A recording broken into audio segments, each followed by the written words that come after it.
আপোনালোকে গম পায়নে নাপায় ৰকিবুল হুছেইনে যি আদেশ দিয়ে হিমন্তই কিন্তু সেই আদেশে পালন কৰে আৰু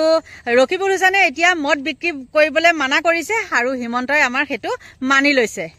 কোনেও ঠাট্টা কৰি লাভ নাই খদিয়াৰ পৰা ধুবুৰীলৈকে কুকুৰালিক চিনি নোপোৱা মানুহ কোনোৱে নাই সুপ্ৰভাত সকলোকে নমস্কাৰ জনাই আৰম্ভ কৰিছো মোৰ চেনেলৰ অন্য এটি নতুন ভিডিঅ' আৰু ভিডিঅ'টোতো সাগে থাম্বনেইলখন দেখি গম পাইছে নহয়নে বাৰু সেই জধামূৰ্খ বুলি ভবা কুকুৰালিয়ে যি ধৰণে হিমন্ত বিশ্ব শৰ্মাক সকলোৰে আগত চিঞৰি চিঞৰি কথাখিনি কৈছে আজি হিমন্ত বিশ্ব শৰ্মাই সেইখিনি কথা উত্তৰ দিব পাৰিবনে নিশ্চয় নোৱাৰে কিয় নোৱাৰে আপোনালোকে নিশ্চয় জানে কিয় নোৱাৰে কুকুৰালিক মানুহে যি ধৰণে চিনি পায় লাখপতি কোটিপতি মানুহকো হয়তো তেনেকে কোনো মানুহে চিনি নাপায় আৰু সেই কুকুৰালিয়ে কিছুমানে ক'ব পাৰে জধামূৰ্খ বা ময়ো কওঁ জধামূৰ্খ কিন্তু সেই জধামূৰ্খ মানুহজনে হিউ মুছলিম হয় হিউ দেখিছিলে আপোনালোকে কেনেকে মানে ইলেকশ্যনৰ সময়ত লাগিছিলে নহয়নে গতিকে সেই কুকুৰালিয়ে হিমন্তক ভালকে ধুই দিছে আৰু ধুই দিছে কুকুৰালিয়ে নিজেও এখন গৰু মাংসৰ বোলে হোটেল দিছে তেওঁ মতে দে হোটেল দিছে আমিতো দেখাগে নাই যোৱা নাই গতিকে আমি গম নাপাওঁ তেওঁ নিজে কৈছে মোৰ হোটেলত মোৰ ৰেষ্টুৰেণ্টত মই সদায় গৰু মাংস বিকিমেই তাত কোনে বাধা দিব লাগে মই জেলত যাম কিন্তু কুকুৰালিৰ কিন্তু এটা কথা মানিছো দেই তেওঁ দমটো মানিছো কৈছে মই গৰু মাংস ব্যৱসায় কৰি মই জেলত গৈছিলো এতিয়া আকৌ মই ৰেষ্টুৰেণ্টত গৰু বিকি পেলাই মই জেলত যাম গলে যাম কিন্তু আমাৰ পৰম্পৰা আমি কেতিয়াও নেৰো এতিয়া হিমন্তই ডিঙি হিৰ ফুলাই ফুলাই সকলো মিডিয়াৰ আগতে কি কৈ আছে জানেনে বোলে ইলেকশ্যনৰ সময়ত বোলে ৰকিবুল হুছেইনে কোৱাৰ কাৰণেহে গৰু মাংস দি পেলাই ভোটত জিকিল বুলি কোৱাৰ কাৰণে মানে হিমন্তই বোলে গো মাংস নিষিদ্ধ কৰিছে তেন্তে হলে মই এখিনিতে তেওঁক এটা প্ৰশ্ন কৰো তেওঁক যদি এতিয়া ৰকিবুল হুছেইনে কয় যে বোলে হেৰি মদ বন্ধ কৰিব লাগে ৰকিবুল হুছেইনক সেই কথাটোত মদ বন্ধ কৰিবনে দম আছেনে যে মদ বন্ধ কৰি দিওঁ বুলি ক'বলৈ দম আছেনে সেইটো কেতিয়াও নোৱাৰে কিয় নোৱাৰে তেওঁ হেতুত লাভৱান গম পাইছে লাভৱান আৰু ৰকিবুলৰ লগত যুজি বাগি লাভো নাই ৰকিবুল হুছেইনৰ খানদান আগৰ পৰাই ধনী মানুহ গম পাইছা নাই তোমাৰ নিচিনা সাইকেল মাৰি মাৰি লোকৰ পেপাৰ যোগানকাৰী নাছিলে তেওঁ গম পাইছে গতিকে যাৰ যি স্বভাৱ হেতু থাকিবই যাৰ আচলতে খানদানৰ কিছুমান কথা আছে নাইকিয়া যিহেতু আৰু যেতিয়া পাইছে মানে গু গাখে গিলিবলৈ লৈছে সেই কাৰণে কেউফালে মানে একদম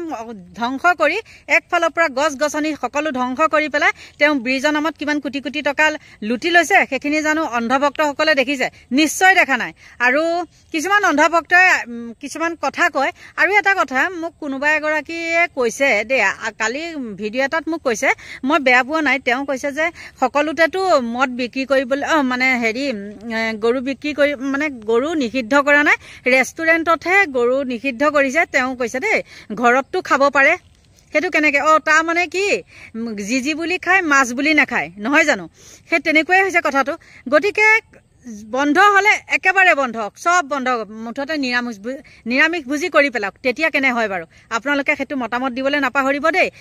এতিয়া নিজৰ ভিতৰতে লাগি নমৰিবনে কওকচোন হিন্দু মুছলিমৰ মাজত লাগি মৰিবনে নাই এতিয়া কিছুমান নিউজৰ সেই কমেণ্টবিলাকত দেখাই যায় কৈছে কিছুমানে কৈছে যে আমি ৰাস্তা দি গৈ থাকিলে গাহৰিবিলাক যেনেকে কাটি থোৱা দেখে সেয়া দেখিলে আমাৰ ঘিন লাগে সেয়াও মানে নিষিদ্ধ কৰক তেনেকে কৈছে আৰু এতিয়া তাতে অসমীয়াবিলাকেও তাতে কমেণ্ট দিব আৰু তাৰ মাজৰ পৰাই সৰুটোকে মানে তিলটোকে তালটো হয় এইটো ডাঙৰ নহবনে বাৰু আপোনালোকে নিজে ভাবি চাওকচোন গতিকে নিজৰ ভিতৰতে এখন কটামৰা লাগি পেলাই অসমখন আমাৰ শেষ হ'ব আৰু তেওঁ আপোনালোকে ভাবিছা নেকি তেওঁ কেউফালে 7 জনমলৈ তেওঁ টকা পইচা ঘটি ললে তেওঁ এইবিলাক এতিয়া নহলেও হ'ব তেওঁ ইয়াৰ পৰা গুচি যাব আৰু আমাৰ এইখিনি মানুহে মকামিলা হৈ থাকিব লাগিব গতিকে আপোনালোকে এজনৰ কথা তুঠি ৰজা বহি ৰজা হৈ পেলাই মানে নমৰিব দেই তেওঁলোক সকলো ঠিকে থাকিব আমাৰ এই উঠি অহা ল'ৰা ছোৱালীখিনিহে ধ্বংস হ'ব গতিকে একদম সাৱধান আৰু তেওঁ নিজৰ ল'ৰা ছোৱালীক এইবিলাক মদ হওক ড্ৰাগছ হওক এইবিলাক খাবলৈ তেওঁ কেতিয়াও নিদিয়ে আপোনালোকে নিশ্চয় জানে কিন্তু আমাৰ ল'ৰা ছোৱালীবিলাকক এইবিলাকৰ ওচৰলৈ মানে ঠেলি দিছে তেওঁ নিজে খাবলৈ বাধ্য কৰা নিচিনাই নহয় জানো কাৰণ তেওঁ এটা হেৰি দিছে নহয়নে কিমান মদ বিক্ৰী হ'ব লাগিব কোন জিলাত মানে কোন ডিষ্ট্ৰিক্টত কিমান মদ ডেইলি বিক্ৰী হ'ব লাগিব সেইখন এখন হেৰি দিয়া নাই জানো লিষ্ট দিয়া নাই জানো ঠিক তেনেকে আমাৰ ল'ৰা ছোৱালীখিনিয়ে তাকে বুজি নাপাই পেলাই খাই পেলাই নিজে ধ্বংস হৈছে আৰু এতিয়া হেৰি আহি আছে ডিচেম্বৰ মাহটোতো চলিয়ে আছে এতিয়া 1 জানুৱাৰী আহিব আৰু আপোনালোকে চাবচোন কিমান ল'ৰা ছোৱালী মদ খাই খাই মৰিব আপোনালোকে চাব তেওঁ দম আছেনে বোলে এই 2 মাহত আমি মদৰ দোকানবিলাক বেন কৰি দিওঁ ক'ব পাৰিব জানো তেওঁ কেতিয়াও ক'ব নোৱাৰে কাৰণ তেওঁ তেতিয়া আৰু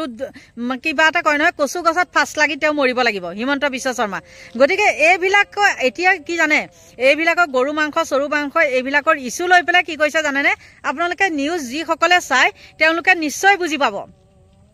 যিমানে বস্তুৰ দাম বাঢ়িছে কালি কণী প্লেটত কিমান টকাকে বাঢ়িছে মানে এটা কণী তেতিয়া নাই কমেও 8 টকা নে 9 টকাকে হ'ল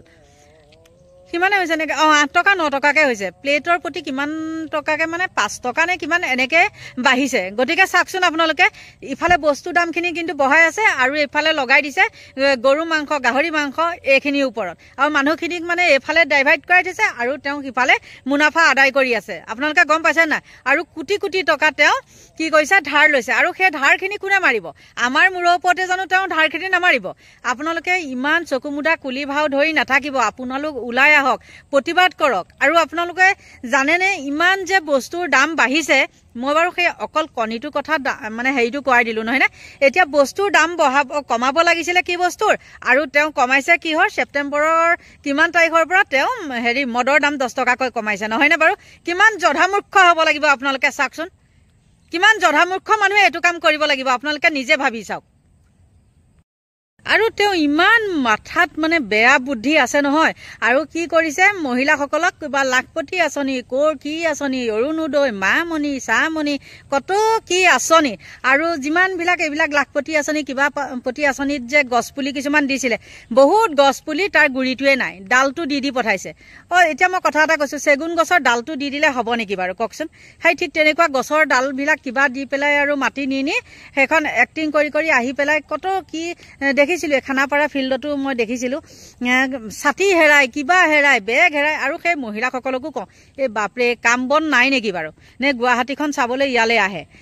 হেৰি বাছ ভাড়া কৰি দিয়ে আৰু সেইবিলাক আহে এই প্ৰধানমন্ত্ৰী আহিছে কিবা আহিছে তাৰপিছত ইয়াত আহি পেলাই আলাই আথানি হয়হি আপোনালোকৰ নিজৰ বিবেচনা বোলা বস্তুটো নাই নেকি বিবেক বিবেচনা নাই নেকি হা এই দিনৰ দিনটো ল'ৰা ছোৱালীক এৰি পেলাই যে এইবিলাক কৰি 10,000 5,000 টকাৰ কাৰণে যে ঢপলিয়াই মৰি থাকে নিজৰ ঘৰত কাম কৰিলে বা নিজে বুৱা কটাখিনি কৰিলে আপোনালোকৰ নিজৰে হয় নহয় নে আৰু সেই 10,000ৰ কাৰণে বা 1200 টকাৰ কাৰণে আপোনালোকে নিজৰ বিবেকটো নিজে কিয় বিক্ৰী কৰে গতিকে এখিনিয়ে কলো আৰু মানে বেছিকে ক'বলৈও বেয়া লাগে যিহেতু আমাৰে মানুহ আমাৰ মাইকী মানুহখিনি কথা কৈছো দেই নিজৰ মানে আপোনালোকে বেয়া নাপাব আপোনালোকে নিজে ভাবি চাবচোন আপোনালোকৰ কিমান শাস্তি হয় মিটিং বুলি যে আপোনালোকক মাতি আনে দিনৰ দিনটো আপোনালোকৰ কিমান কষ্ট হয় চাবচোন আৰু ৰাতি যদি এটা গুৱাহাটী এখন মিটিঙত আপোনালোকে গুৱাহাটীলৈ আহিম বুলিয়ে আমিও তেনেকে পাইছো দেই গৈ পোৱা নাই কথাটো কৈছো মানে ৰাতিয়ে ক'বালৈ যাবলগীয়া হ'লে ৰাতিটো আমাৰ টোপনি নাহে নহয়নে কেনেবাকে বাছখন গুচি যাব নেকি কেনেবাকে কিবা হেৰি হ'ব নেকি হয় না নহয় মোৰ নিজৰ অভিজ্ঞতাৰ ফালৰ পৰা কৈছো গতিকে ইমানো আপোনালোকে আৰু সেই লোকলে আশা কৰি নিজৰ বিবেকটো মানে বিক্ৰী নকৰিব গতিকে আৰু বেছি নকওঁ এখিনিয়ে ক'লো আপোনালোকে বেয়া নাপাব যিখিনি হয় মই সেইখিনিহে কৈছো হয়তো মোৰ ইয়াত কোনোবাখিনি ভুল হ'ব পাৰে সকলোখিনি ক্ষমা কৰিব আৰু আজিলৈ ভিডিঅ'টো মই ইমানতে সামৰণি মাৰো সকলোকে ভগৱানে ভালে কুশলে ৰাখক আৰু দীৰ্ঘায়ু কামনা কৰিছো আজিলৈ ইমানতে বাই বাই দিছো